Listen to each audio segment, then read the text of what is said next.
Ketika anak sedang demam, pantau terus suhu tubuhnya secara berkala untuk mengetahui perkembangan anak. Tentunya, kita sebagai orang tua tahu betul tentang keseharian anak. Misalnya, anak yang selalu ceria tiba-tiba jadi lesu, nafsu makan juga tak seperti biasanya.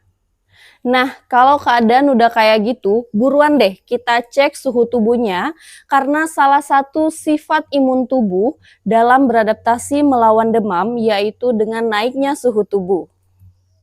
Oleh sebab itu, aku sediain termometer digital portable ini yang praktis ada di rumah karena kesehatan keluarga adalah prioritas yang selalu aku utamakan.